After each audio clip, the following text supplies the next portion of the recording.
آج بھی وہ جو ہے اپنی سیاست سے زیادہ اپنے سابقہ مقدمات کو فیس کر رہی ہیں اور اپنے پارٹی کے معاملات کو بھگتا رہی ہیں.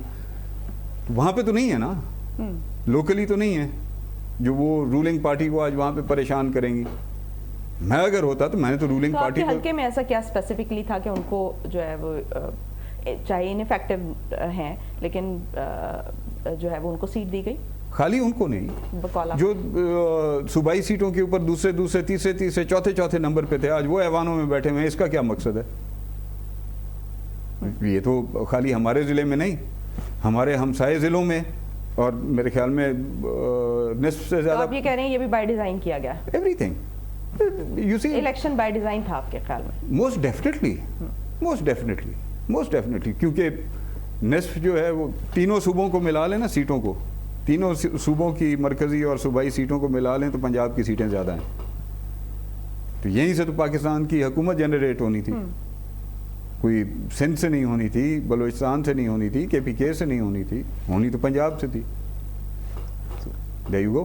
اچھا, جو کچے کا علاقہ ہے اس کی ہم بات نہ کریں تو زیادتی ہوگی. کچے کا علاقہ آپ کی جورسڈکشن میں آتا ہے. اب تو پکا بھی کچا ہوا ہے. وہاں کا مسئلہ کیا ہے؟ ذرا میں چاہوں گی کہ آپ اس کو کچھ نہیں ہے, ہماج گاہ بنی ہوئی ہے. وہاں پہ یہ کون لوگ ہیں؟ چھوٹا سا ایریا ہے اور وہاں پر یہ آپریشن 10-11 میں بھی ہوا تھا. آپریشنز تو بتاشا ہوئے. یہ آپریشن 10-11 میں بھی ہوا تھا, یہ آپریشن 16-17 میں بھی ہوا, یہ آپریشن 18-19 میں بھی ہوا, یہ آپریشن اب پھر ہو رہا ہے. ماں سوا اس چیز کے کہ بیچارے ڈیوٹی نبھانے والے پولیس والوں کو مروانے کے علاوہ ان آپریشن سے کیا فائدہ ملا ہے مجھے بتائیے آپ. یہ رحیم یار خان, ڈیرہ غازی خان, راجن پور سے لے کے اور سندھ کی حدود تک آپریشنز بھی ایک طرح سے انیفیکٹو ہو جاتے ہیں نا. یہ کیوں ہو جاتے ہیں؟ میں آپ کو عرض کر رہا ہوں نا جی, ابھی جو یہ 14 شہادتیں ہوئی ہیں, ابھی جو یہ 14 شہید ہوئے ہیں, ان 14 شہادتوں میں سے کسی ایک کے گھر مجھے بتائیں, یعنی سربراہ جو ہوتا ہے اس کی حیثیت باپ کی ہوتی ہے, اس ادارے کا سربراہ جو ہے اس کی حیثیت باپ کی ہوتی ہے, کسی ایک شہید کے گھر مجھے بتائیں کہ IG صاحب خود چل کے گئے ہوں ان ضلعوں میں, جن ضلعوں میں شہادتیں ہوئی ہیں ان ضلعوں میں گئے ہیں, ان کی فیملیز کو بلایا ہے, لیکن کسی ایک شہید کے گھر نہیں گئے, چل کے نہیں گئے.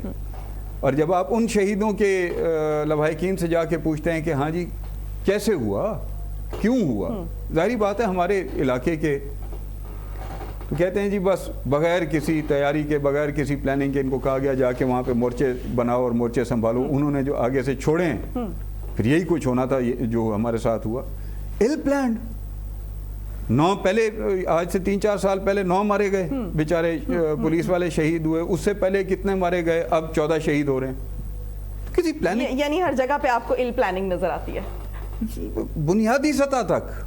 ٹھیک, بھی آپ ایک چیز دیکھیں, جب آپ کو اس طرح کے خطرات ہوتے ہیں تو یو پلان کہ ہم نے اس خطرے کو کس طرح سے ختم کرنا ہے. ایگزیکٹلی, اور اس کے لیے پراپر پلاننگ ہوتی ہے, پراپر اسٹریٹجی ڈیزائن ہوتی ہے, اور دین جو ہے وہ اس پہ کام ہوتا ہے. بٹ یعنی مثالیں اس کی دنیا کے اندر موجود ہیں کہ جو وہاں پہ پناہ دیتے ہیں ان کو کہا جاتا ہے کہ یا پناہ چھوڑ دو یا then be ready to face the consequences. سردار صاحب, میں بہت سے سوال کرنا چاہتی ہوں لیکن وقت کم ہے. کسی اور سیٹنگ میں انشاءاللہ جو ہے وہ ضرور آپ کے ساتھ جو ہے وہ مزید جو سوالات ہیں, جو تشنگی رہ گئی ہے, اس کو کور کرنے کی کوشش کریں گے. بہت شکریہ آپ کا آج کا وقت دینے کے لیے. ناظرین, آج کے لیے اتنا ہی. مجھے دیجیے اجازت. پاکستان کی ہمیشہ پائندگی کی دعا کے ساتھ. اللہ حافظ ناصر.